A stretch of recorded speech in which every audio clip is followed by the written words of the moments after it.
কি ব্যাপার? শ্বশুর বাড়িতে আসছো, একটু হাসি খুশি থাকবা, মুখ গোমরা করে রয়েছো কেন? কেমনে থাকবো হাসি খুশি? মানুষ শ্বশুর বাড়িতে আসে একটু আরামাইশ করার জন্য, আমার ক্ষেত্রে করছে উল্টা।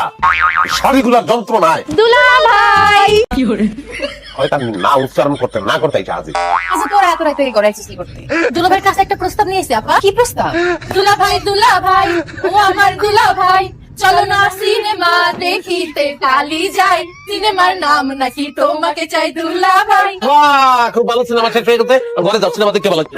এমন করো কেন? তো ভালো একটা আইডিয়া দিছে। আমরা তো অনেকদিন সিনেমা হলে যাই, সিনেমা দেখি না। চলো না আমার বইন্ডিরে নিয়ে আমরা একটা সিনেমা দেখে আসি। জীবনেও তোমার বোন ডিটেলে সিনেমা দেখতে যেতাম না। কি করলেন দুলা ভাই? আরে ভাই রাগ হও কেন? সিনেমা হল আছে তোমার এলাকায়, সব উঠে গেছে না? হ্যাঁ তোকে দুলা ভাই তো ঠিকই কইছে, আশেপাশে তো সিনেমা হল নাই, সেই জেলা শহরে সিনেমা হল, এত দূরে যাওয়ার দরকার নাই। তাহলে দুলা ভাই আমাকে 90 সিনেমা 9 কি মানে 3 পিস 9 পিস খুলে গিয়া আমরা তিনজন না, তিন তিরিকা নয়।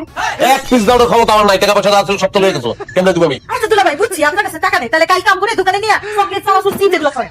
চানাচুর চিপস আর চকলেট 70-80 টাকার মতো হয়ে যাবে। কি হলো কি বাবু? না না ভাবতাছি কি, তুমি কইছো অসুবিধা কি? যাই বাবার লোকের দোকানে, সমস্যা নাই। যেমনে ধরে লইয়া দিতেছো মনে হচ্ছে সাইডে দিলে উড়াল দিব আমি। দিতেও পারেন দুলা ভাই, বিশ্বাস নাই।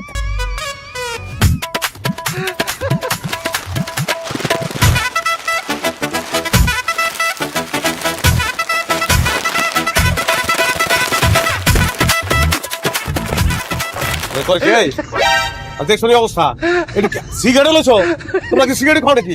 রাখো এগুলো রাখো, রাখো বাচ্চা। চিপস চকলেট তাও শুনলে তাও একটা করে দোকানে খালি করে বলাইছে।